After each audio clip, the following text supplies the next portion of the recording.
Alexander Hamilton's enemies had a lot of names for him. Bastard, orphan, son of a whore, and those were the printable ones. He was born out of wedlock on a tiny Caribbean island. His father abandoned the family. His mother died when he was 13. He had no money, no family connections, no future. And yet this immigrant kid became the strongest voice for centralized federal power in American history. He wanted a government so strong that other founders thought he'd lost his mind. Some say Hamilton won, that the America we live in today is Hamilton's America. Let's find out if they're right. Alexander Hamilton was born on the island of Nevis, probably in 1755, though he later claimed 1757. His parents weren't married to each other or to anyone else. In the 1700s, that was a scandal that could destroy your entire life. His father, James Hamilton, was a failed Scottish merchant who drifted from island to island, scheme to scheme, always one step ahead of his creditors. When Alexander was 10, his father just left, walked away and never came back. His mother, Rachel, ran a small store to keep them alive. Then she got sick, yellow fever. She died with Alexander lying next to her in bed, delirious with the same fever. He survived, she didn't. At 13, Hamilton was an orphan. No parents, no inheritance, no prospects. He went to work as a clerk for a shipping company, and here's where his genius showed up. He was brilliant at it. He managed complex international transactions, wrote business letters that impressed educated adults, and taught himself everything he could about commerce and finance. A local minister recognized his talent and helped raise money to send him to America for education. Hamilton arrived in New York in 1772, 17 years old, with nothing but ambition. When the revolution started, he joined a militia company. He was so good at military organization that George Washington noticed and made him an aide-de-camp, basically Washington's right-hand man and personal secretary. For 4 years, Hamilton saw the war from the command tent, and he watched the Continental Congress fail again and again to support Washington's army. They couldn't raise money. They couldn't enforce requisitions from the states. They couldn't pay soldiers. Men starved and froze at Valley Forge, while Congress debated and states ignored requests for help. Hamilton learned a bitter lesson. A weak central government meant dead soldiers. When Hamilton arrived at the Constitutional Convention in 1787, he came with a plan. And it was radical, so radical that it almost ended his political career before it began. On June 18, Hamilton gave a 6-hour speech laying out his vision.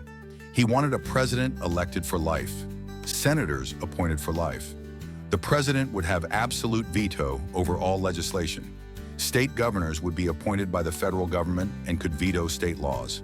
The room went silent. Hamilton essentially proposed an elected monarch and an aristocratic Senate. He looked around at the faces staring at him and realized he'd gone too far.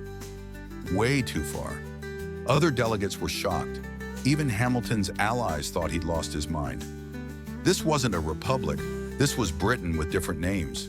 Hamilton tried to walk it back, saying he was just presenting ideas for debate, but the damage was done. For the rest of his life, enemies accused him of being a closet monarchist who wanted to crown George Washington as King George I. He left the convention early, disgusted. The Constitution they were creating, with its careful checks and balances and power sharing between states and federal government, seemed pathetically weak to Hamilton. He thought it would fail within a few years. But here's the thing. Even though Hamilton lost the big argument, he won a lot of small ones. Hamilton's vision of a strong, energetic executive shaped the presidency we have today. Under the Articles of Confederation, there was no president at all.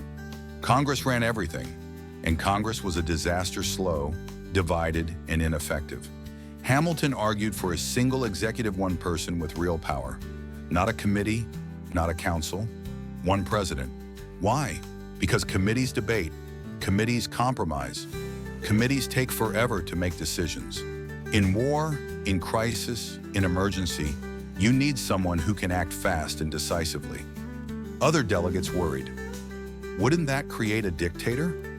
Hamilton's answer, no, because the president is elected and serves limited terms. Congress can override his vetoes. The courts can check his power, and if he commits crimes, Congress can impeach him. But within those limits, the president needs real power. veto power over legislation, command of the military, authority to execute the laws, power to appoint officials. Hamilton got most of what he wanted. The presidency became far stronger than anything that existed under the Articles. And when George Washington became the first president, he governed largely according to Hamilton's vision, especially after he appointed Hamilton as the first Secretary of the Treasury. Hamilton might have been disgusted with the Constitution, but he wasn't stupid. He knew this was the best deal he was going to get, and he knew it was better than the Articles of Confederation. So he set out to sell it. The Constitution needed to be ratified by 9 states. New York was crucial, large, wealthy, strategically located. But New York was full of anti-federalists who thought the Constitution gave too much power to the federal government. Hamilton's solution: write his way to victory. He recruited James Madison and John Jay to help him write a series of newspaper essays defending the Constitution. They published under the fake name Publius. We call them the Federalist Papers. Hamilton wrote 51 of the 85 essays.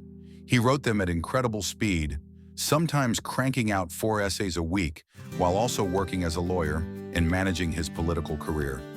2 of his essays are worth knowing. Federalist number 70 defended the single executive. Hamilton argued that energy in the executive is essential to good government. A strong president can act decisively in emergencies, execute laws effectively, and provide accountability. You know who to blame when things go wrong. Federalist number 78 defended judicial review, the power of courts to strike down unconstitutional laws. Hamilton argued that courts are the weakest branch because they control neither the sword nor the purse. They can't enforce their rulings, they depend on the other branches to respect their decisions. So we should trust them with the power to interpret the Constitution. This wasn't in the Constitution explicitly. Hamilton was arguing for a power that would become real only 15 years later in Marbury versus Madison. The Federalist Papers worked. New York ratified the Constitution by a narrow vote. Hamilton had written his way to victory. As Secretary of the Treasury under President Washington, Hamilton got to test his constitutional theories, and he tested them hard. The Constitution included something called the Supremacy Clause. Federal law is the supreme law of the land, overriding state laws when they conflict. Hamilton pushed this to the limit. He created a national bank, even though the Constitution didn't explicitly authorize it. When Thomas Jefferson and James Madison objected, Hamilton pointed to the Necessary and Proper Clause. Congress has the power to make laws necessary and proper for executing its other powers. Managing the nation's finances requires a bank. Therefore, Congress can create a bank. This became known as loose construction or implied powers. If the Constitution doesn't forbid it, and it helps accomplish a constitutional goal, then it's allowed. Jefferson and Madison hated this. They believed in strict construction. Congress can only do what the Constitution explicitly authorizes. Hamilton won that debate. The bank was created, and the principle of implied powers became the foundation for expanding federal authority for the next 2 centuries. Hamilton also used federal tax policy, federal assumption of state debts, and federal subsidies for manufacturing to strengthen the national government at the expense of the states. His critics accused him of trying to create exactly the kind of powerful centralized government they just fought a revolution against. Hamilton's response: yes, exactly, that's the point. So here's the big myth about Alexander Hamilton, that he wanted to restore monarchy and destroy democracy. That's not quite right. Hamilton didn't want a king. He wanted an elected president. He didn't want hereditary nobility. He wanted appointed officials serving at the pleasure of elected leaders. But he did want something most other founders feared: a powerful national government that could override state governments, tax citizens directly, regulate the economy, and project military power. He believed the states were too small, too weak, and too divided to survive in a world of powerful empires.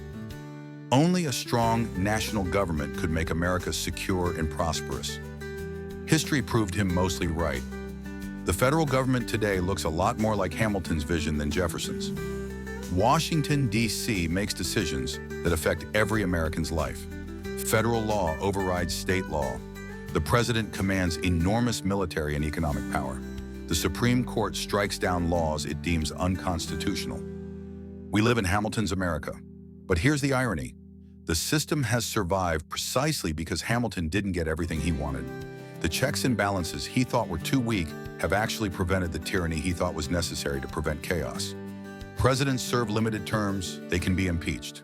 Congress can override vetoes. Courts can strike down executive orders. States retain significant power. Hamilton wanted strength. The other founders wanted restraint. The Constitution gave us both, and maybe that's why it's lasted so long.